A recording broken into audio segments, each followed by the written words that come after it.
Apa kabar anak-anakku kelas 7? Kembali lagi bersama dengan Bu Ani dalam pelajaran Bahasa Indonesia dengan materi teks prosedur. Mari untuk mengawali pembelajaran kali ini, kita berdoa terlebih dahulu. Berdoa, mulai. Berdoa selesai.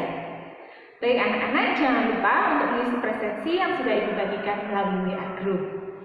Nah, anak-anak, kemarin kita sudah belajar mengenai teks prosedur juga. Kalian sudah mengetahui tentang pengertian teks prosedur, ciri-cirinya, dan juga jenis-jenisnya ada apa saja. Nah, untuk pembelajaran hari ini, kita juga masih mempelajari teks prosedur.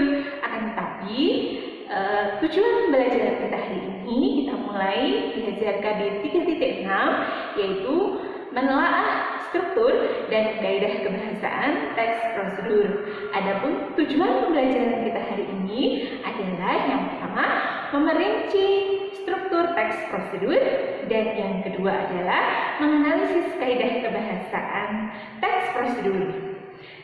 Sebelum memulai pembelajaran, pastikan kalian telah mengunduh materi yang sudah Ibu bagikan melalui WA Group. Baik anak-anak, siapkan catatan kalian untuk mencatat hal-hal penting yang akan Ibu sampaikan dan yang akan kalian peroleh dari penjelasan berikut ini. Kita mulai dari yang pertama, yaitu struktur teks prosedur. Struktur teks prosedur ada 3. Yang pertama adalah tujuan. Yang kedua adalah material atau bahan dan alat. Dan yang ketiga adalah langkah-langkah. Kita mulai dari yang pertama, tujuan.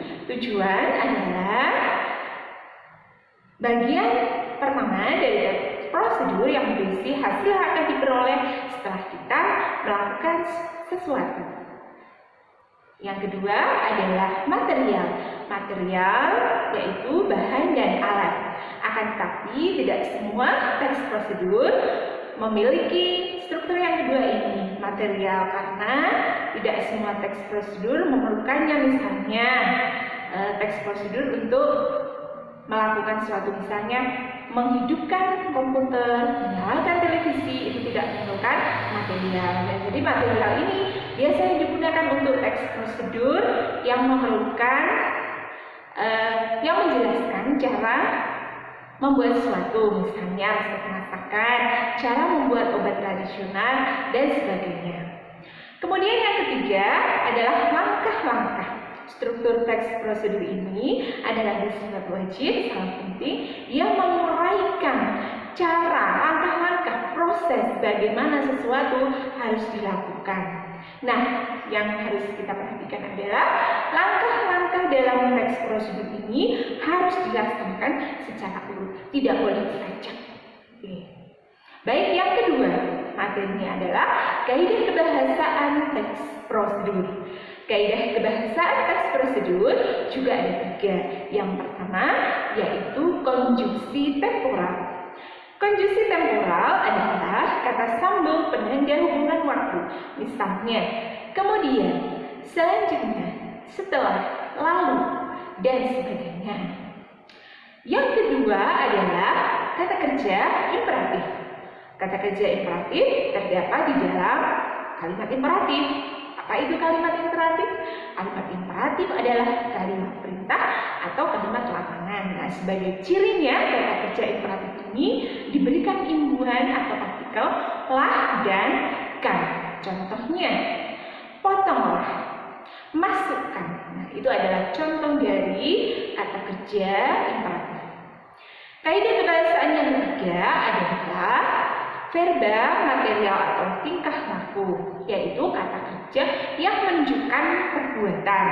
Contohnya, memotong wortel, mengiris pisang, menggunting kertas, dan sebagainya. Itu adalah contoh dari verba material. Baik anak-anak, jika terdapat pertanyaan mengenai penjelasan Ibu tadi, bisa kalian share, bisa kalian tulis, atau bisa kalian voice note kemudian dikirim melalui WA Group.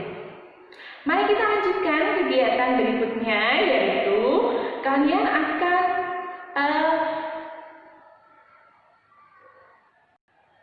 Membentuk kelompok, yang satu kelompok itu terdiri dari 4 sampai dengan 5 orang.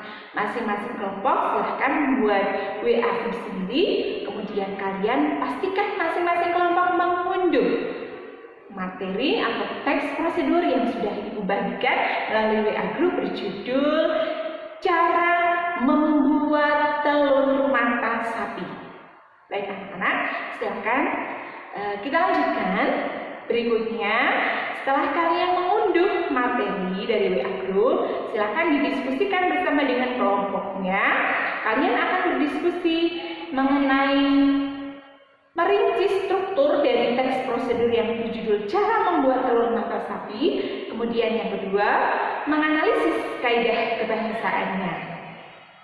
Ibu beri waktu 20 menit. Baik, 20 menit sudah selesai anak-anak. Silahkan kalian tuliskan hasil diskusi yang telah kalian lakukan bersama dengan kelompok, kemudian difoto dan diunggah melalui WA group. Ibu beri waktu 10 menit. Terima kasih anak-anak. Mari kita lanjutkan yang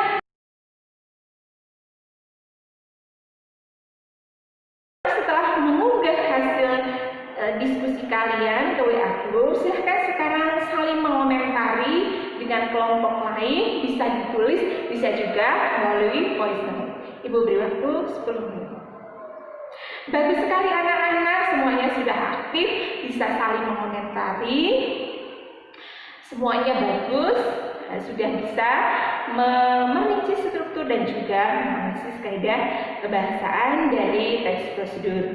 Yang terakhir, mari kita simpulkan kegiatan pembelajaran kita hari ini. Apa saja yang sudah kalian pelajari? Betul sekali, kita sudah belajar 2 hal. Yang pertama adalah struktur teks prosedur yang ada 3, yaitu apa saja? Tujuan, material, dan langkah-langkah. Kemudian kaidah kebahasaannya pun ada 3. Yang pertama adalah konjungsi temporal, yang kedua kata kerja imperatif, dan yang ketiga adalah verba material atau tingkah laku. Bagaimana perasaan kalian setelah mengikuti pembelajaran hari ini? Tentunya senang ya, tetap semangat dalam kondisi pandemi ini. Kalian harus belajar giat, belajar aktif meskipun tidak bertemu dengan Bapak Ibu guru secara langsung. Baik anak-anak, adapun materi yang akan kita pelajari berikutnya pada pertemuan selanjutnya adalah menulis teks prosedur.